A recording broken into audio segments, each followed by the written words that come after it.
15 steps on how candy canes are made. Welcome to the BIZNOB YouTube channel, your go-to destination for all things business and innovation. In today's video, we're unwrapping the secrets behind one of the most beloved holiday treats, candy canes. From boiling sugar to shaping the perfect J-curve, you'll be amazed by the artistry and science behind every candy cane. Let's get started.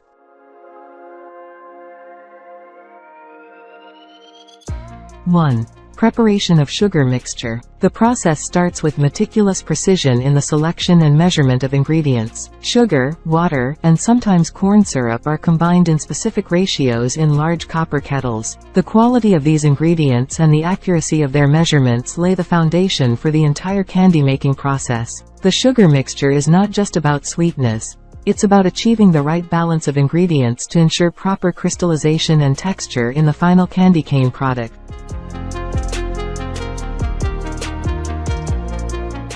2. Cooking the sugar.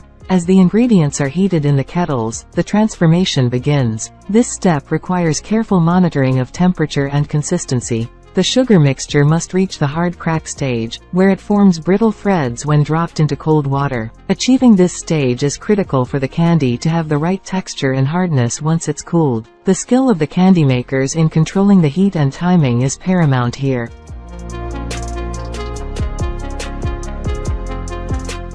3. Addition of flavoring. Once the sugar mixture reaches the desired stage, it's time to infuse it with flavor. Peppermint oil or artificial flavoring is added at this stage, imparting the iconic minty taste that defines candy canes. The flavoring must be incorporated evenly throughout the mixture to ensure consistency in taste across all candy canes. This step requires precision to achieve the perfect balance of flavor without overpowering the sweetness of the candy.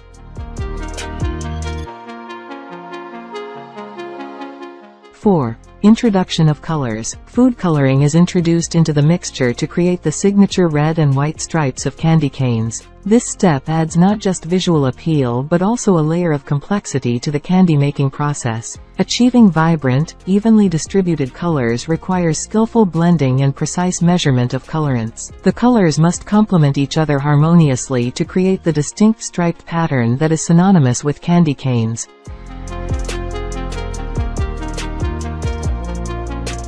5. Cooling on a table. After the flavoring and coloring are added, the hot sugar mixture is carefully poured onto a specialized cooling table. This table serves as a canvas for the candy makers, providing a flat, heat-resistant surface for the mixture to cool and solidify. The size and temperature of the table are crucial factors in this step, as they influence the rate at which the mixture cools and hardens. Candy makers must work swiftly yet methodically to ensure uniform cooling and prevent premature solidification.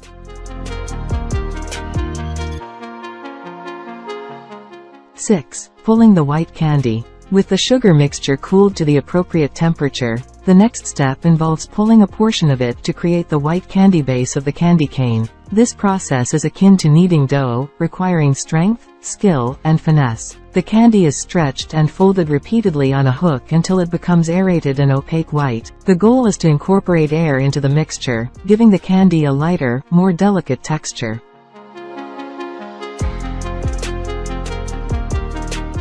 7. Preparation of red candy. While the white candy is being pulled, another portion of the sugar mixture is dyed red to create the stripes of the candy cane. This step involves careful measurement and mixing of the colorant to achieve the desired hue. The red candy is then pulled into long, thin ropes, ready to be layered onto the white candy base. Achieving consistent color and texture in the red candy is essential to ensure uniformity in the final product.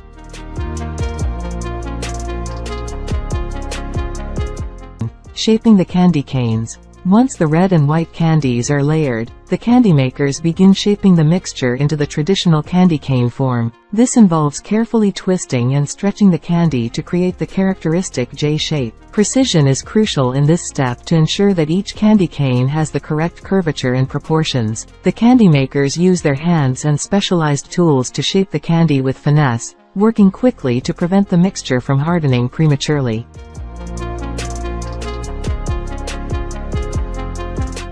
10. Cooling and solidifying. After shaping, the candy canes are left to cool and solidify. This process allows the candy to harden to the desired consistency, ensuring that it maintains its shape once removed from the cooling table. Temperature control is essential during this stage to prevent the candy from becoming too brittle or sticky. Candy makers monitor the cooling process closely, making adjustments as needed to achieve the perfect texture and hardness.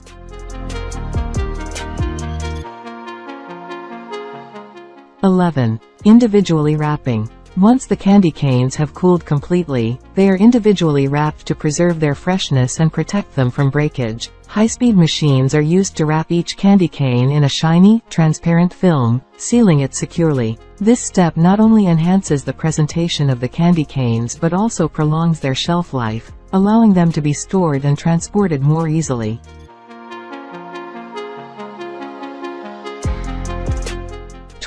Quality control inspection. Before being packaged for distribution, candy canes undergo rigorous quality control inspections. Skilled inspectors examine each candy cane for imperfections, ensuring that only the highest quality products make it to market. Criteria such as size, shape, color consistency, and overall appearance are carefully evaluated. Any candy canes that do not meet the strict quality standards are set aside for further inspection or disposal.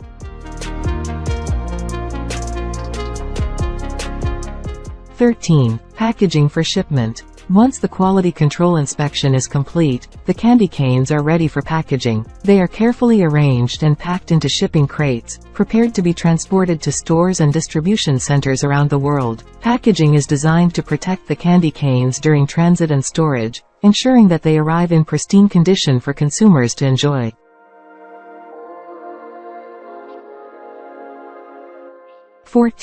Labeling and branding. Before leaving the factory, the packaged candy canes are labeled and branded with the manufacturer's logo, product information, and any relevant certifications or safety warnings. Clear and informative labeling helps consumers identify the product and makes it easier for retailers to stock and display the candy canes on shelves. Branding elements such as logos and slogans also help to differentiate the product and build brand recognition.